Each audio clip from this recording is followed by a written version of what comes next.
नमस्कार, कलाम एकेडमी के digital platform पर एक बार फिर से आप सभी विद्यार्थियों का बहुत बहुत स्वागत, अभिनंदन, आदाब, आभार, इस्तकबाल, खैर मकदम। मैं विवेक एक बेहद महत्वपूर्ण कक्षा लेकर आप लोगों के बीच में हाजिर हूं और इस विशेष कक्षा में हम जिस टॉपिक को, जिस यूनिट को प्रारंभ करने जा रहे हैं मेरे प्यारे विद्यार्थियों, वो है अधिगम यानी कि लर्निंग। अधिगम, लर्निंग, सीखना, एक बेहद महत्वपूर्ण यूनिट जिस यूनिट से हर बार रीट में एक न एक प्रश्न तो पूछा ही जाता है। और अगर इस पूरी यूनिट की बात करें तो कम से कम 4 से 5 अच्छे प्रश्न इस यूनिट से बनते हैं। आइए एक एक करके अधिगम को समझने की कोशिश करते हैं, लर्निंग को जानने की कोशिश करते हैं और लर्निंग की इसी प्रक्रिया के अंतर्गत आज के हमारे डिस्कशन में हम समझेंगे कि अधिगम क्या है, क्या नहीं है, इससे संबंधित मनोवैज्ञानिकों के कौन कौन से कथन हैं महत्वपूर्ण और अधिगम की विशेषताएं क्या क्या हैं। ये हमारी इस आज की क्लास की टॉपिक्स रहने वाले हैं। तो आइए अधिगम यूनिट को शुरू करते हैं। एक सबसे इंपॉर्टेंट टॉपिक रीट का जो है उसको डिस्कस करने की कोशिश करते हैं। तो प्यारे विद्यार्थियों, अधिगम का मतलब होता है लर्निंग।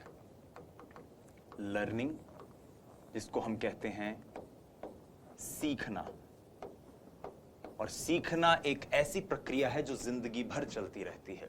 आप अध्यापक बनने जा रहे हैं, आप स्वयं इस बात को मानते हैं कि एक अध्यापक, श्रेष्ठ अध्यापक, अच्छा अध्यापक वही है जो जिंदगी भर अपने आप को विद्यार्थी मानता रहे और हमेशा नया सीखने की कोशिश करता रहे। इसीलिए अधिगम, सीखना एक ऐसी प्रक्रिया है जो जीवन पर्यंत चलती रहती है। जीवन भर व्यक्ति उसे सीखता रहता है जब तक कोई मृत्यु को प्राप्त ना कर ले।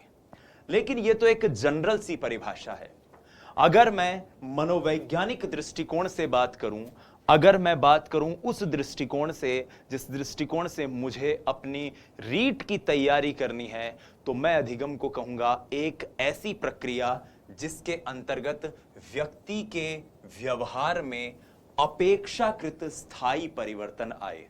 पहली बात तो व्यक्ति के व्यवहार में परिवर्तन आ रहा है और वो परिवर्तन कैसा है? वो परिवर्तन स्थायी नहीं है, अपेक्षाकृत स्थायी है।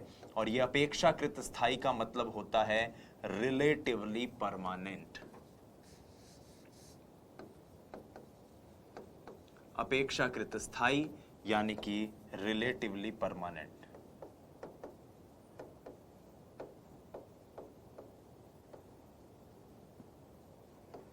और ये जो अपेक्षाकृत स्थायी परिवर्तन आता है साथियों, ये अपेक्षाकृत स्थायी परिवर्तन आता है 3 चीजों के कारण। AAP, आम आदमी पार्टी। और ये AAP क्या है?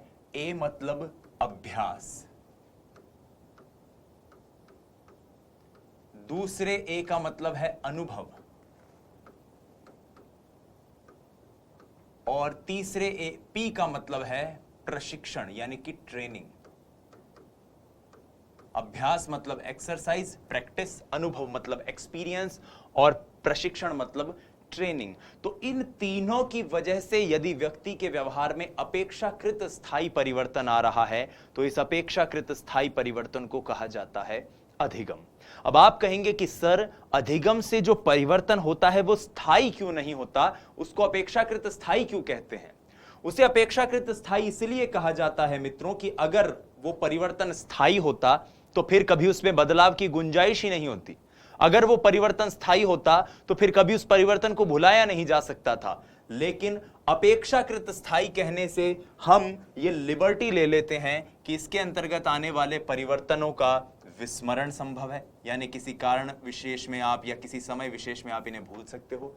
इनमें परिवर्तन संभव है कि इसके अंदर आप कुछ परिवर्तन करना चाहो वो परिवर्तन कर सकते हो, कोई चीज बदलना चाहो, कोई चीज हटाना चाहो, इसको डिस्ट्रॉय करना चाहो, मतलब आपने सोचा कि यार ये चीज काम की नहीं है, इसको अगली बार नहीं यूज करेंगे, दूसरा फैक्ट याद करेंगे।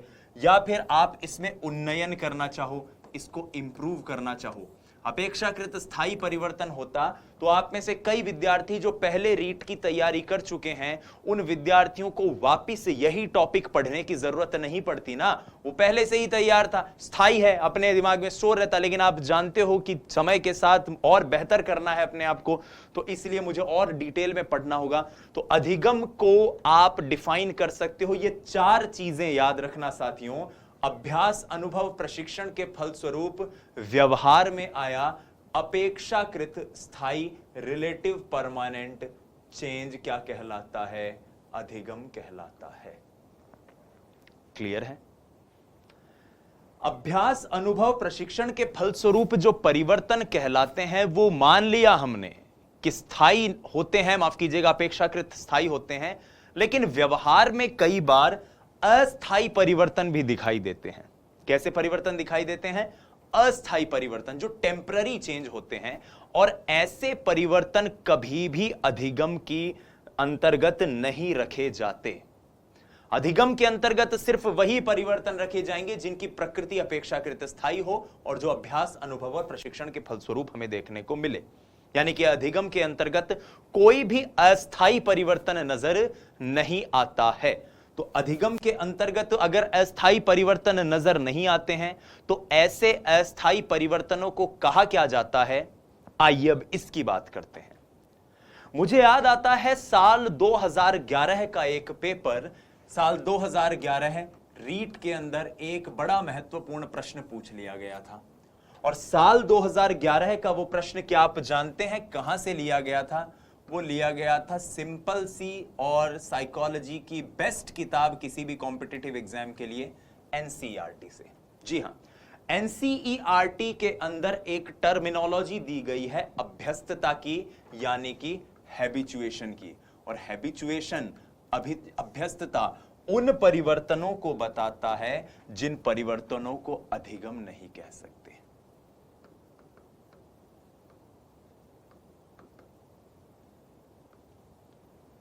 अभी अभ्यस्तता क्या होती है? ध्यान से सुनिए। किसी भी उद्दीपक या उद्दीपन के बार बार उद्भासन से व्यवहार में ऐसा परिवर्तन आए कि उसके प्रति आपके प्रतिवर्त कमजोर पड़ जाएं, तो यह क्या कहलाती है? अभ्यस्तता कहलाती है। ठीक है? एक ऐसा परिवर्तन, एक ऐसा अस्थायी परिवर्तन कि किसी उद्दीपक के बार बार दिए जाने से उसके प्रति आपके प्रतिवर्त कमजोर पड़ जाएं, आपके रिफ्लेक्सेस कम पड़ जाएं। अब आप कहेंगे कि सब बड़ा पेचीदा सा मामला हो गया, थोड़ा सरल भाषा में समझाओ। तो मैं कहूं कि अगर आपका घर किसी रेल की पटरी के पास हो, रेल की पटरी के पास घर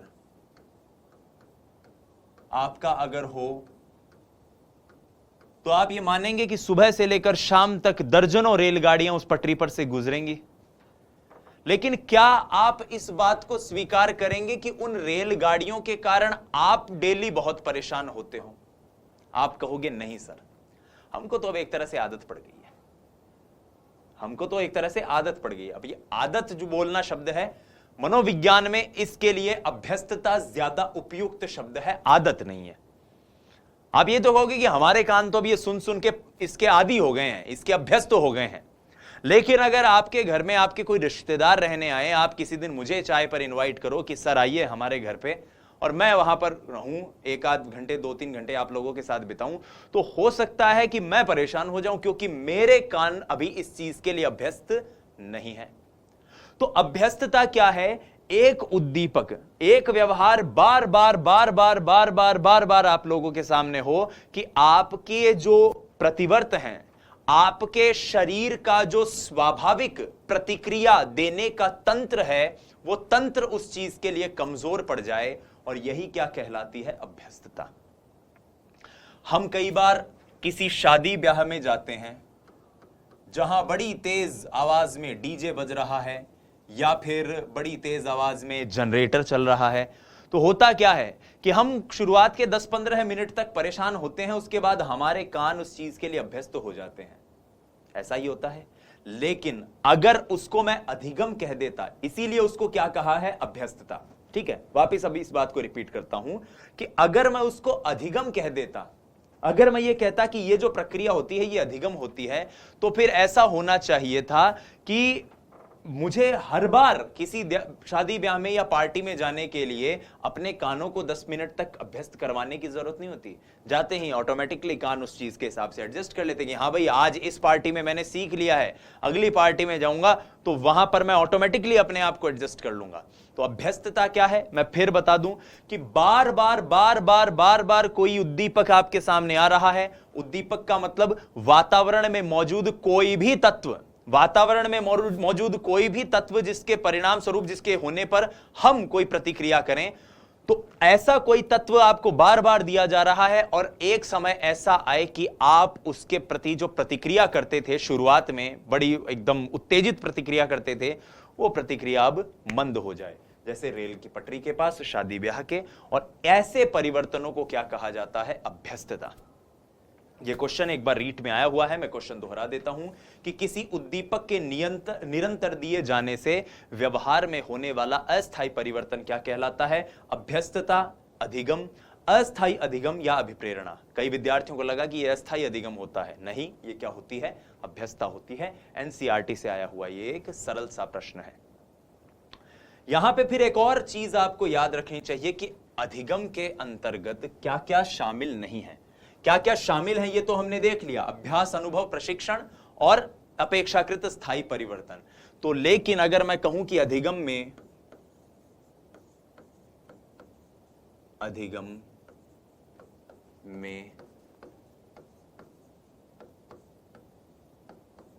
सम्मिलित नहीं है, अधिगम में क्या क्या सम्मिलित नहीं है, आइए बात करते हैं। तो सबसे पहले दवा के कारण आए परिवर्तन, दवा के कारण आए परिवर्तन, क्योंकि ये सारे परिवर्तन ऐसे हैं जो स्थायी नहीं है, अस्थायी हैं। उस दवा का जब असर पड़ा तब आपके अंदर वो परिवर्तन नजर आया। कोई व्यक्ति ने कोई बड़ी हाई डोज की दवा ले ली कि उसे नींद आने लग गई। अब आप कहोगे कि इसको नींद आना सिखा गई है दवा, नहीं, बिल्कुल नहीं।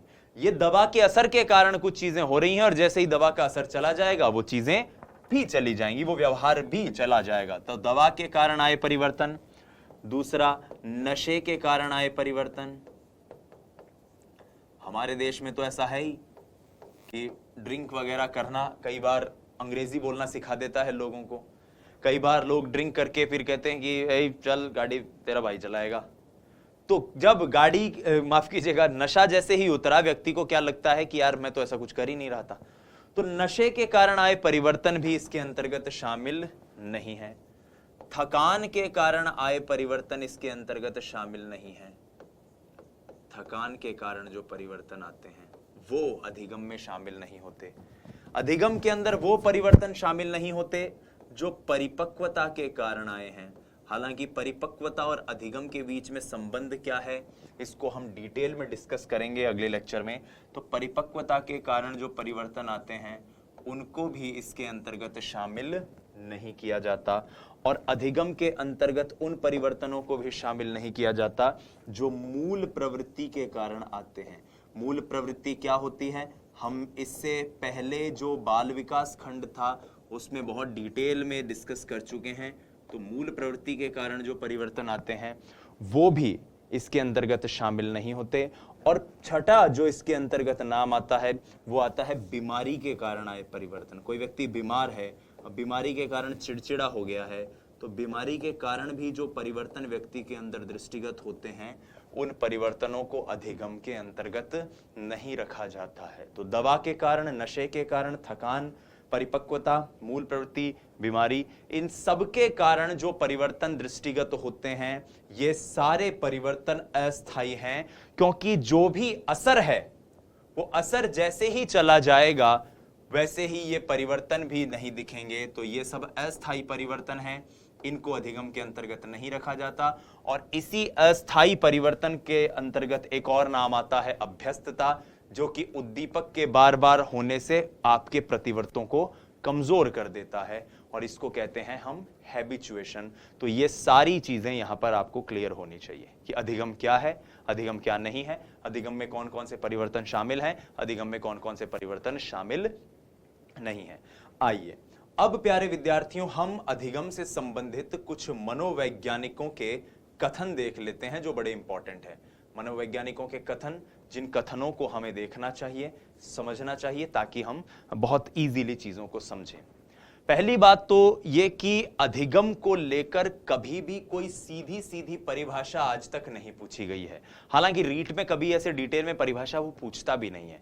तो आप ये याद रखना कि आपको जो डर रहता है ना कि सर परिभाषा कैसे याद करें, परिभाषा कैसे याद करें, रीट को लेकर थोड़ा सा आप कूल रहिए, क्योंकि परिभाषाएं ज्यादा रीट में इतनी नहीं पूछी जाती। बहरहाल हम यहां पर कुछ महत्वपूर्ण परिभाषाओं को देखते हैं, और परिभाषाओं की प्रक्रिया में सबसे पहले जिस परिभाषा को हमें देखना चाहिए वो है वुडवर्थ की परिभाषा। वुडवर्थ की परिभाषा बड़ा एक सरल सा निमोनिक है, जिसके जरिए आप सब विद्यार्थी याद भी रखते हो कि वुडवर्थ में भी 2 व हैं और इसमें नवीन शब्द आता है और नवीन में भी 2 व हैं। लेकिन मैं ये कहूंगा कि आप नवीन की बजाय इसको इस तरह से रटने की बजाय इन शब्दों को याद करें, क्योंकि नवीन की जगह अगर नूतन, नया, अभिनव ऐसे कोई शब्द दे दिए तो आप कंफ्यूज हो जाओगे। तो नवीन ज्ञान और नवीन अनुभव को अर्जन करने की प्रक्रिया ही अधिगम है। ज्ञान और अनुभव के अर्जन करने की प्रक्रिया क्या होती है? अधिगम होती है। ये वुडवर्थ का कथन है। इसके बाद गेट्स व अन्य का कथन है। ये कहते हैं कि अनुभव प्रशिक्षण द्वारा व्यवहार में उन्नयन ही क्या है? अधिगम है। गेट्स व अन्य क्या कहते हैं? अनुभव तथा प्रशिक्षण द्वारा व्यवहार में उन्नयन ही क्या है? अधिगम है। फिर बात करते हैं क्रो एंड क्रो की, और यह बड़ी प्यारी परिभाषा है, बहुत से विद्यार्थी इनको याद भी रखते हैं। आदत, ज्ञान और अभिवृत्तियों का अर्जन अधिगम है। आदतों का अर्जन, ज्ञान का अर्जन और अभिवृत्तियों का अर्जन। अब आपको याद होगा कि जब मैं अभ्यस्तता पढ़ा रहा था तो मैंने स्पष्ट रूप से कहा था कि वो ट्रेन वाला एग्जाम्पल देते समय कि देखो आप कहोगे कि जी हमें तो आदत पड़ गई है, लेकिन मनोवैज्ञानिक रूप से आदत शब्द गलत है। अभ्यस्त होना ज्यादा है, आदी हो जाना ज्यादा है। सही है, क्योंकि आदत तो अपने आप में एक तरह का अधिगम होता है, लर्निंग होती है, और ये परिभाषा किसने दी है? क्रो एंड क्रो ने।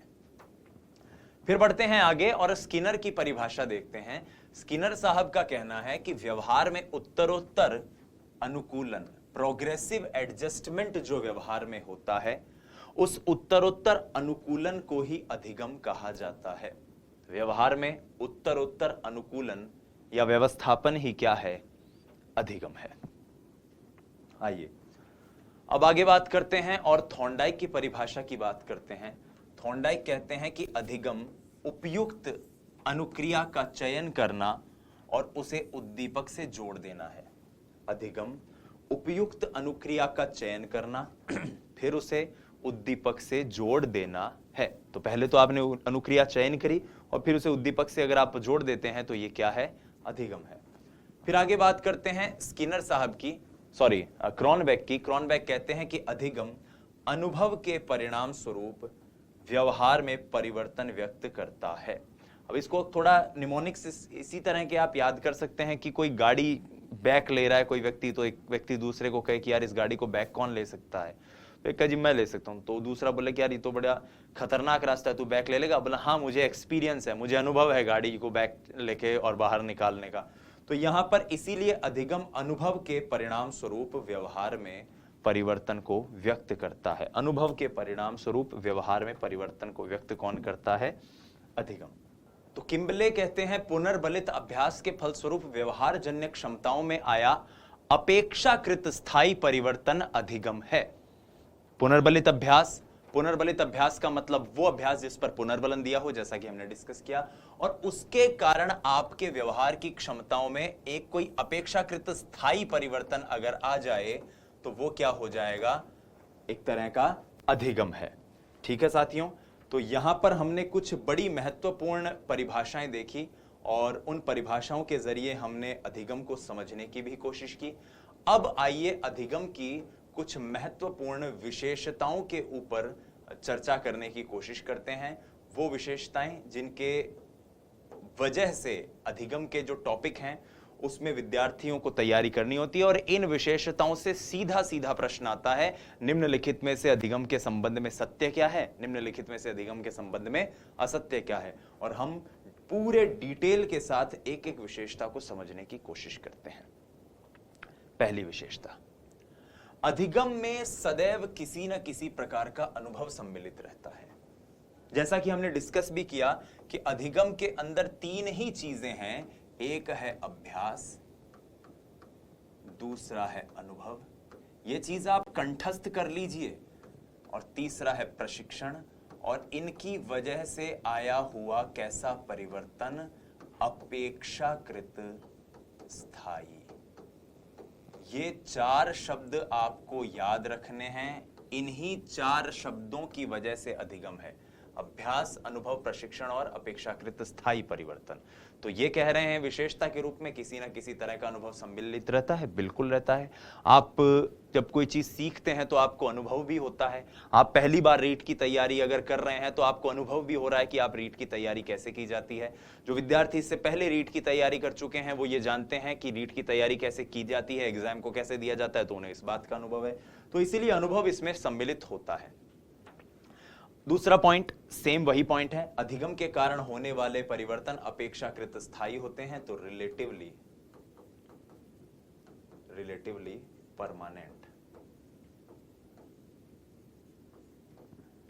परमानेंट चेंज होते हैं।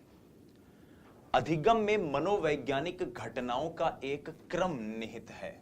देखिए साथियों, यहां पर एक पॉइंट है, अधिगम में जो घटनाएं होती हैं, जो क्रियाएं होती हैं, उनके अंदर एक मनोवैज्ञानिक घटनाओं का क्रम निहित होता है। मनोवैज्ञानिक घटनाओं से मेरा अभिप्राय क्या है? मनोवैज्ञानिक घटनाओं से मेरा अभिप्राय है कि जैसे आप कोई चीज पढ़ रहे हैं तो इस वक्त आप सुन भी रहे हैं, आप देख भी रहे हैं स्क्रीन के ऊपर।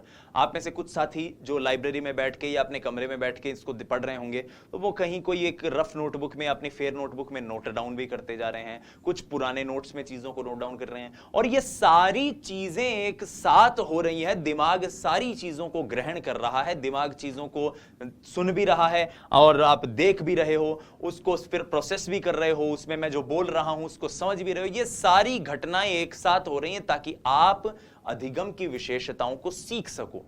और ये क्या है? ये मनोवैज्ञानिक घटनाएं ही हैं जिनका एक निश्चित क्रम होता है जिसके अंतर्गत अधिगम होता है। फिर बढ़ते हैं आगे। अगला पॉइंट है कि अधिगम एक अनुमानित प्रक्रिया है और ये निष्पादन से भिन्न है। इस बात को अगर मैं ये कहूं कि क्या अधिगम निष्पादन है, क्या अधिगम निष्पादन है, आपका पहले सवाल आएगा कि सर निष्पादन शब्द का मतलब बताओ। तो निष्पादन का मतलब होता है साथियों परफॉर्म करना। क्या परफॉर्म कर देना अधिगम है? या फिर अगर कोई व्यक्ति परफॉर्म नहीं कर पाया तो आप क्या यह कहोगे कि इसको पता नहीं था? मसलन पिछली रीट में अगर आप में से कुछ विद्यार्थियों ने एग्जाम दिया हो और उनके अगर 150 में से मान के चलें अगर 105 नंबर आ गए फॉर एग्जाम्पल, या फिर मान लो 90 नंबर आ गए, ओएमआर में गलत भरने के कारण या टाइम पर पेपर ना होने के कारण, तो क्या इन 90 नंबरों से मैं ये जज कर लूं कि इसको तो कुछ आता ही नहीं है? नहीं ना। तो इसीलिए कहा जाता है कि अधिगम निष्पादन से अलग है। निष्पादन का मतलब है कि आपने परफॉर्म कर दिया, और परफॉर्म कर दिया तो उसके आधार पर मान लिया कि आपको वो चीज आती या नहीं आती। लेकिन अगर कई बार आप अच्छा परफॉर्म नहीं कर पाते हो, कई बार आपका रिजल्ट सही नहीं रहता है, आप अच्छा निष्पादन नहीं कर पाते हो, इसके और भी कई कारण हो सकते हैं। हो सकते हैं आप में आत्मविश्वास की कमी थी इसलिए निष्पादन नहीं कर पाए, हो सकता है आपको समय ही नहीं मिला इसलिए निष्पादन नहीं कर पाए, हो सकता है कोई और मनोवैज्ञानिक फैक्टर रहा हो जिसने आपके निष्पादन पर नकारात्मक प्रभाव डाला हो। तो इसीलिए ऐसा कहा जाता है कि अधिगम एक अनुमानित प्रक्रिया है। अब इसको एनसीईआरटी एक एग्जाम्पल से समझाती है, मैं वो एग्जाम्पल भी समझा देता हूं। एनसीईआरटी कहती है कि एक हिंदी के कवि क्या टीचर ने बच्चों से कहा कि तुम्हें कल ये हिंदी की कविता सबको याद करके लेके आनी है। तो टीचर ने कहा ठीक है, बच्चों ने कहा ठीक है कि ओके सर। अब बच्चों से प्रश्न किया, बताओ भाई सुनाओ अगले दिन प्रश्न कविता। तो किसी दिन सुनाने लग गए बच्चे कि जय हो जग में जले जहां भी नमन पुनीत अनल को, जिस नर में भी बड़े बसे हमारा नमन तेज को बल को, किसी वृंत पर खिले विपिन में पर नमस्ते हैं फूल, सुधी खोजते नहीं गुणों का आदि शक्ति का मूल। अब जिसने सही सुना दी टीचर को लगा कि हाँ भाई सुना दी तो इसका मतलब इसको याद है, बिठा दिया। और जो नहीं सुना पाया तो टीचर को लगा इसको याद नहीं है। जबकि ऐसा भी तो हो सकता था कि कुछ बच्चों को इस तरह से क्लास में एकदम जोर जोर से कविता सुनाना आता ही नहीं, उनको याद तो हो गई हो। इसीलिए मनोवैज्ञानिक मानते हैं कि निष्पादन को अधिगम मत कहो, अनुमानित प्रक्रिया मानिए अधिगम को। अगले पॉइंट पर चलते हैं। अधिगम प्रक्रिया का परिणाम नहीं, स्वयं में एक प्रक्रिया है। अधिगम प्रक्रिया का परिणाम नहीं, स्वयं में एक प्रक्रिया है। तो क्वेश्चन आता है कि क्या अधिगम एक प्रोसेस है या रिजल्ट है? तो अधिगम एक प्रोसेस है, रिजल्ट नहीं है, परिणाम नहीं है। यह प्रश्न एक बार साथियों आरपीएससी ने भी पूछा था, और आरपीएससी ने यह क्वेश्चन पूछा था सेकंड ग्रेड में। और सेकंड ग्रेड के अंदर जब यह प्रश्न पूछा गया था, और उस क्वेश्चन के अंदर उन्होंने उत्तर यही माना था कि अधिगम एक प्रक्रिया है। तो हम परीक्षा के दृष्टिकोण से हम यही याद करेंगे कि अधिगम प्रक्रिया है। लेकिन वर्तमान में जो रिसर्च हुई है उसमें यह माना गया है कि अधिगम प्रक्रिया भी है, परिणाम भी है। इसका प्रक्रिया या परिणाम होना निर्भर करता है कि अधिगम किस प्रकार का हो रहा है। मसलन अगर आप कोई ऐसी चीज सीख रहे हो जो फैक्चुअल है, डेड फैक्ट है कि ए के बाद बी आता है, अब इसको कितना इंप्रूव करोगे? ए के बाद बी ही आएगा, एक के बाद दो ही आएगा, क के बाद ख आएगा, अलिफ के बाद जिम आएगा, अलिफ के बाद बे आएगा, सॉरी, ठीक है। तो इसका मतलब क्या है? आपको एक ऐसी चीज याद करनी है जिसमें आगे कोई इंप्रूवमेंट नहीं हो। लेकिन आपको कि मैं गाड़ी चलाना सीख रहा हूं, तो आप जितना ज्यादा चलाएंगे उतने ज्यादा अच्छे होते जाएंगे। तो यहां पर अधिगम क्या है? एक प्रक्रिया है। तो प्रश्न अगर आज की रिसर्च की बात करें तो वो ये है कि अधिगम प्रक्रिया भी है और परिणाम भी, और इसका प्रक्रिया व परिणाम होना निर्भर करता है कि इसकी जो चीज सीख रहे हैं उसकी प्रकृति कैसी है। लेकिन बोर्ड ने एक बार क्वेश्चन आया था तब यही माना था कि अधिगम परिणाम नहीं है, प्रक्रिया है। तो आपको मैंने दोनों चीजें यहां पर स्पष्ट रूप से बता दी है। फिर एक स्टेटमेंट आता है कि अधिगम उद्देश्यपूर्ण होता है। सोद्देश्य, हमेशा एक उद्देश्य अधिगम के साथ होगा। आप पढ़ रहे हैं क्योंकि आपको फर्स्ट ग्रेड क्लियर करनी होगी, सेकंड ग्रेड क्लियर करनी होगी, रीट क्लियर करनी होगी, पटवारी बनना होगा, वीडियो बनना होगा, आरएएस बनना होगा, आईएएस बनना होगा। मैं यहां पर कोई चीज पढ़ता हूं, सीखता हूं, क्यों? क्योंकि मैं जानता हूं कि मेरा उद्देश्य है कि मैं अपने विद्यार्थियों को चीजें पढ़ाऊं। एक विद्यार्थी अगर क्रिकेट सीख रहा है, बाजा बजाना सीख रहा है, तो वो क्यों सीख रहा है? क्योंकि वो चाहता है कि वो एक अच्छा संगीतकार बने। तो इसीलिए किसी भी विषय वस्तु का अधिगम हो, यह सदैव उद्देश्यपूर्ण होता है। इसके पीछे सदैव कोई ना कोई कारण होता है। अधिगम का क्षेत्र व्यापक होता है। इसमें व्यवहार के सभी पक्ष यथा ज्ञानात्मक, भावात्मक और मनोचालक समाहित रहते हैं। ज्ञानात्मक, भावात्मक, मनोचालक तीनों पक्ष अधिगम के अंतर्गत व्यवहार के समाहित होते हैं। ये हमने एक पॉइंट और यहां पर डिस्कस कर लिया। आगे बढ़ते हैं और अधिगम को लेकर एक और चीज है कि अधिगम सकारात्मक भी हो सकता है और नकारात्मक भी। यानी व्यक्ति अच्छी चीज भी सीख सकता है, व्यक्ति बुरी चीज भी सीख सकता है, भली चीज भी सीख सकता है, खराब चीज भी सीख सकता है। तो इसीलिए अधिगम सकारात्मक भी है और नकारात्मक भी। अगला पॉइंट, अधिगम सदैव नवीन नहीं होता।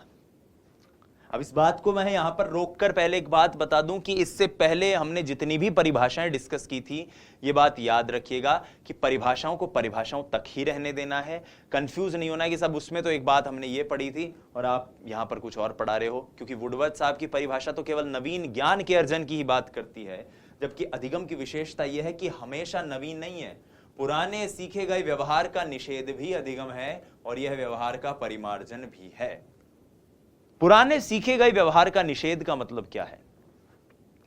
पुराने सीखे गए व्यवहार के निषेध का मतलब यह है कि मान लो आपने किसी किताब से या किसी जगह से आपने कोई चीज पढ़ी और गलत फैक्ट पढ़ लिया, गलत फैक्ट पढ़ लिया, और उसी फैक्ट के ऊपर एक क्वेश्चन आ गया।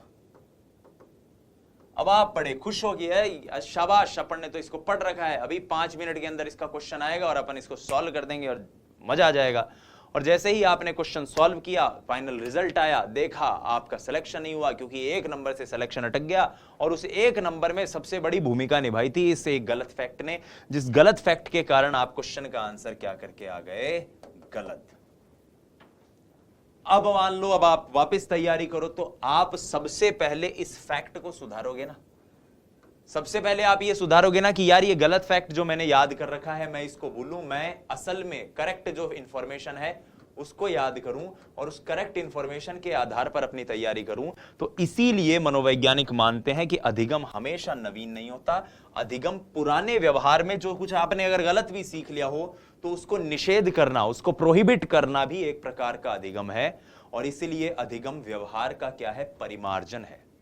परिमार्जन का मतलब होता है साथियों मांजना। तो हमारे व्यवहार को साफ करे, मांजे, निखारे, वही क्या है? अधिगम है।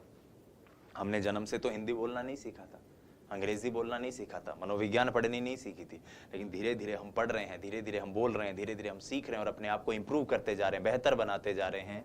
यही व्यवहार का परिमार्जन है। एक और विशेषता है कि ये प्रक्रिया सार्वकालिक है, सार्वभौमिक है, सतत है। सतत जिसकी बात मैंने आपको बताई थी कि ये जीवन पर्यंत चलती है, जिंदगी भर व्यक्ति कुछ ना कुछ सीखता ही रहता है।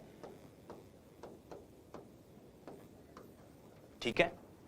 सार्वकालिक है, सार्वभौमिक है। सार्वकालिक का मतलब हर कालखंड में होगी। हमसे 20 साल पहले, 30 साल पहले, 50, 60, 70, 100, 150, 200, 500 साल पहले भी लोग कुछ ना कुछ सीखते थे। हमारे बाद भी ये जो पीढ़ी है कुछ ना कुछ सीखती हुई चलेगी।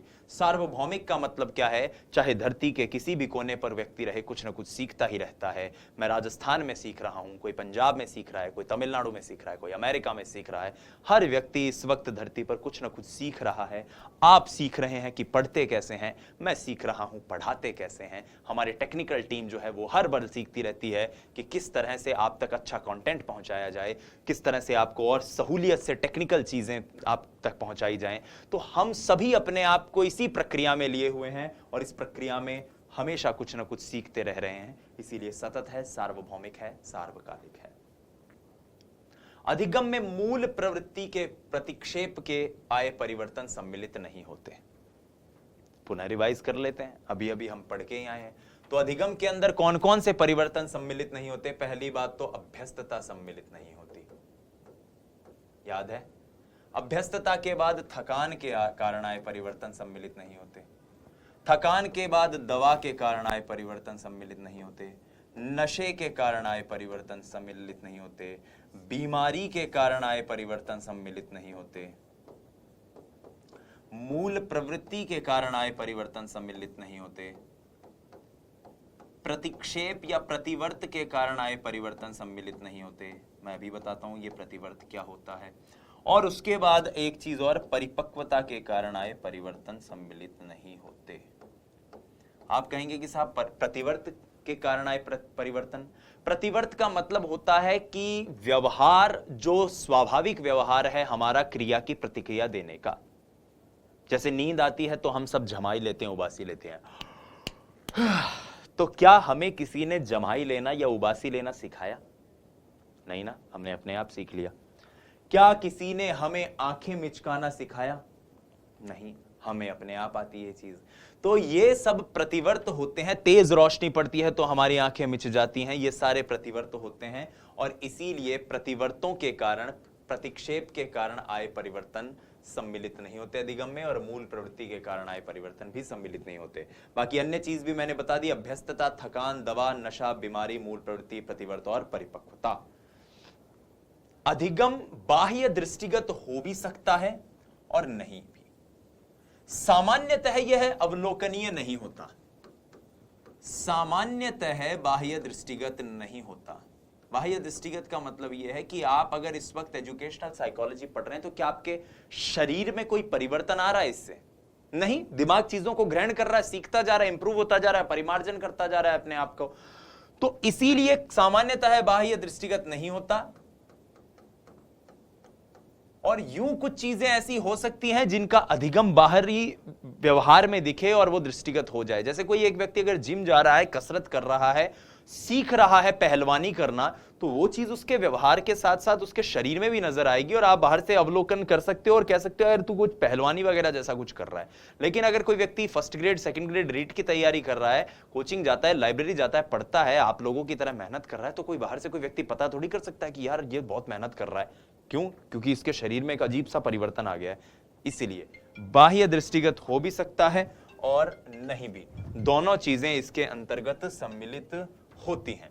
ठीक है, आइए अब हम इसमें कुछ और विशेषताएं देख लेते हैं जो याकम सिम्पसन और मैकाव के द्वारा वर्णित है। याकम सिम्पसन और मैकाव ने भी कुछ विशेषताएं बताई हैं अधिगम की, उनको भी नोट डाउन कर लेते हैं। सबसे पहला है कि अधिगम समायोजन है। समायोजन यानी कि एडजस्टमेंट। समायोजन यानी एडजस्टमेंट। आप क्यों तैयारी कर रहे हो? क्योंकि आप इस समाज में अपने आप को एडजस्ट करना चाहते हो, जिस समाज में एक नौकरीशुदा व्यक्ति की इज्जत होती है और जो लोग नौकरी पे नहीं जा पाते, नहीं लग पाते, मेहनत से आगे नहीं बढ़ करने के बावजूद आगे नहीं बढ़ पाते, उनको समाज किसी इज्जत की दृष्टि से नहीं देखता। यह एक सामाजिक दृष्टिकोण है, मैं इसको गलत सही ये नहीं कह रहा हूं, ठीक है। आप क्यों चाहते हो? क्योंकि इस समाज में वो जो तबका है जो नौकरी पा चुका है, एक बैलेंस्ड जीवन जी रहा है, उनके बीच में आप भी शामिल हो जाओ, इसीलिए आप कहते हैं कि अधिगम समायोजन है। अधिगम अनुभवों का संगठन है। आपके पूरे जीवन के, बीते जीवन के सभी अनुभव आज काम आ रहे हैं कि आप कैसे पढ़ रहे हो। अधिगम क्रियाशील है और सृजनात्मक है। क्रिएटिव है, फंक्शनल है। सृजनात्मक है, क्रिएटिव प्रोसेस है। और क्रियाशील है मतलब क्या है? एक निष्क्रिय नहीं बल्कि एक सक्रिय प्रक्रिया है। एक सक्रिय प्रक्रिया है, क्रिएटिव प्रक्रिया है। अधिगम व्यक्तिगत भी हो सकता है, अधिगम सामाजिक भी हो सकता है। कोई आपका दोस्त आरएएस की तैयारी कर रहा है, कोई आपका दोस्त पटवारी की तैयारी कर रहा है, कोई आपका दोस्त टीचर बनने जा रहा है, कोई आपका दोस्त कुछ और तैयारी कर रहा है, तो ये क्या है? ये व्यक्तिगत है। और सामाजिक का मतलब कई बार कुछ चीजें हमें हमारा समाज सिखा देता है। मान लो हम में से कोई साथी हिंदू परिवार में जन्म ले, तो उसके परिवार वाले उसे मंत्रोच्चारण सिखा देंगे। ओम स्वस्ति न इंद्रो वृद्धश्रवाः, स्वस्ति न पूषाः विश्ववेदाः, स्वस्ति नस्तारिक्षो अरिष्टनेमि, स्वस्ति नो बृहस्पतिर्दधातु। कोई मान लीजिए हमारा कोई साथी है जो मुस्लिम परिवार में जन्म ले, तो वहां जिस समाज में वो रहेगा वहां उसे नमाज पढ़ना सिखाएंगे। सुब्हानकल्लाहुम्मा बिहम्दिका व तबारक अस्मुका तआला जद्दुका व ला इलाहा गैरुक, औज़ु बिल्लाहि मिनश शैतानिर रजीम, बिस्मिल्लाहिर रहमानिर रहीम। ये कैसे सीखा उन्होंने? जिस समाज में वो रह रहे थे उस समाज ने उन्हें सिखा दिया, ठीक है। तो अधिगम व्यक्तिगत भी हो सकता है, सामाजिक भी हो सकता है। अधिगम वातावरण के परिणाम स्वरूप दृष्टिगत होता है, यानी जिस वातावरण में आप रह रहे हैं उस वातावरण के परिणाम स्वरूप अधिगम नजर आता है। अधिगम सतत है, लगातार चलने वाली प्रक्रिया है, सर्वांगीण है, सार्वभौमिक है, सार्वकालिक है। हमने अभी इसके ऊपर बात कही। अधिगम स्वोद्देश्य होता है, उद्देश्यपूर्ण होता है, हमने पढ़ा है। अधिगम स्थानांतरणीय होता है। स्थानांतरणीय होता है, ये तो एक टॉपिक भी है पूरा पूरा आपके रीट के अंदर, ट्रांसफर ऑफ लर्निंग, जिसके ऊपर हम बात करेंगे। और अधिगम स्थानांतरणीय है, इसको आप ऐसे भी समझ सकते हो कि आज आपने मान लो रीट के लिए एजुकेशनल साइकोलॉजी पढ़ी और इसी एजुकेशनल साइकोलॉजी का कोई खंड आप अगर सीटेट की एग्जाम देने जाओ और आप मान लो सेकंड ग्रेड या फर्स्ट ग्रेड की एग्जाम देने जाओ, तो ये रीट वाले नोट्स या रीट में जो आपने पढ़ा है ये थोड़ा बहुत तो वहां काम आ जाएगा। एक आध क्वेश्चन तो रीट वाले नॉलेज से भी हल कर सकते हो ना वहां पे। यही अधिगम का स्थानांतरण है। अधिगम एक प्रक्रिया है, हमने अभी देखा। अधिगम प्रोत्साहन की प्रक्रिया है, यानी प्रोत्साहन से प्रभावित होती है, पुनर्बलन से प्रभावित होती है। अधिगम का रुचि से संबंध है। जितना जिस व्यक्ति का जिस विषय में इंटरेस्ट होगा वो उतने ही मेहनत से और उतने ही तारतम्य और तत्परता के साथ उसे सीखने की कोशिश करेगा। इसीलिए अधिगम का रुचि से संबंध है और इसीलिए थॉर्नडाइक ने एक प्रभाव का नियम भी दिया है। मैंने तत्परता की भी बात की है, मैं प्रभाव के नियम की भी बात कर रहा हूं, जिसको हम एडवर्ड ली थॉर्नडाइक के अधिगम के सिद्धांतों में पढ़ेंगे, अधिगम के नियमों में पढ़ेंगे। अधिगम उद्दीपक और अनुक्रिया के मध्य संबंध बनना है। पावलव का जो अनुबंधन है वो इसी पर आधारित है। जो विद्यार्थी नए विद्यार्थी हैं, परेशान होने की जरूरत नहीं है, ये सारी चीजें हम अभी पढ़ेंगे। और अधिगम का परिपक्वता से संबंध है। एक चीज यहां पर याद रखिएगा कि परिपक्वता की वजह से आए हुए परिवर्तन अधिगम नहीं होते, लेकिन परिपक्वता के बिना अधिगम किया भी नहीं जा सकता, ठीक है। परिपक्वता की वजह से आए परिवर्तन अधिगम नहीं होते। यह क्वेश्चन रीट में एज इट इज पूछा हुआ है कि क्या, मैं एक बार वर्ष भी आपको बता देता हूं क्या क्वेश्चन था। सरल सा क्वेश्चन था कि क्या परिपक्वता की वजह से आए हुए परिवर्तनों को अधिगम कहा जाए? हां, नहीं, कभी कभी, मालूम नहीं, इस तरह का कुछ था। तो उत्तर है नहीं। कभी भी परिपक्वता की वजह से आए हुए परिवर्तनों को अधिगम नहीं कहा जा सकता। यह लेवल 2 2015 में आया हुआ क्वेश्चन है, सरल सा क्वेश्चन है। तो देख लो, इतने सरल क्वेश्चन आएंगे, ठीक है। हालांकि परिपक्वता और अधिगम के बीच के संबंध को हम अगले क्लास में डिस्कस भी करेंगे, पर अधिगम का विकास पर प्रभाव पड़ता है। यह हम पढ़ते भी हैं कि परिपक्वता और अधिगम की अंतः क्रिया से विकास होता है। विकास जो है अधिगम और परिपक्वता का गुणनफल है, तो अधिगम पर विकास प्रभाव डालेगा, बिल्कुल जाहिर सी बात है। और अधिगम विकास की ही प्रक्रिया है, यह वुडवर्थ का कथन भी है। वुडवर्थ का कथन भी है कि सीखना विकास की प्रक्रिया है, सीखना विकास की प्रक्रिया है, यह वुडवर्थ का कथन है। वुडवर्थ। आई होप आज के लेक्चर में जो चीजें हमने डिस्कस करी हैं वो आपको क्लियर हो गई होंगी। अब एक एक करके मैं रिपीट कर देता हूं चीजों को। सबसे पहले अधिगम क्या है, 4 चीजें याद रखनी है। अभ्यास, अनुभव, प्रशिक्षण के फलस्वरूप व्यवहार में आया हुआ अपेक्षाकृत स्थायी परिवर्तन। अभ्यास, अनुभव, प्रशिक्षण के फलस्वरूप व्यवहार में आया हुआ अपेक्षाकृत स्थायी परिवर्तन। क्या नहीं है? हैबिचुएशन, अभ्यस्तता अधिगम नहीं है, क्योंकि यह अस्थायी परिवर्तन है। उद्दीपक बार बार दिया जा रहा है, घर के पास रह रहे हो, रेलगाड़ी बार बार गुजर रही है, तो कानों ने ध्यान देना ही बंद कर दिया, कान परेशान होने उससे बंद हो गए। शादी ब्याह में 20-25 मिनट तक बैठे रहे, डीजे की आवाज शुरू में परेशान कर रही थी, बाद में कान उसके आदी हो गए, अभ्यस्त हो गए। ठीक इसी प्रकार से दवा, नशा, थकान, परिपक्वता, मूल प्रवृत्ति, बीमारी और प्रतिवर्तों के कारण आए परिवर्तन अधिगम नहीं होते। विशेषताएं, अधिगम में सदैव कोई एक अनुभव होता है। अधिगम के कारण होने वाले परिवर्तन अपेक्षाकृत स्थायी होते हैं। मनोवैज्ञानिक घटनाओं का क्रम होता है। अनुमानित प्रक्रिया है, प्रक्रिया नहीं, परिणाम नहीं, एक प्रक्रिया है। उद्देश्यपूर्ण सोद्देश्य होता है।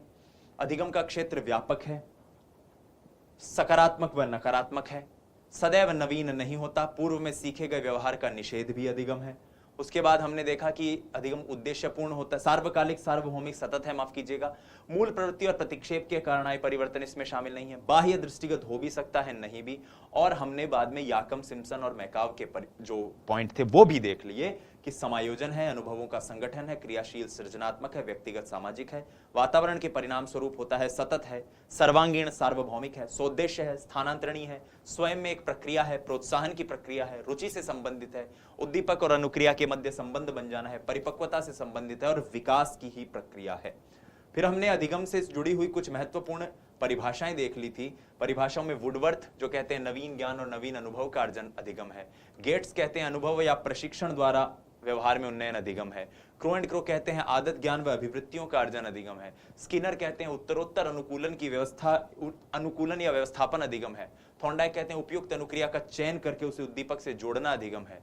क्रॉनबैक कहते हैं कि अनुभव के परिणाम स्वरूप व्यवहार में परिवर्तन व्यक्त करता है अधिगम। और किम्बले कहते हैं कि पुनर्बलित अभ्यास के फलस्वरूप व्यवहारजन्य क्षमताओं में आया हुआ परिवर्तन अधिगम है।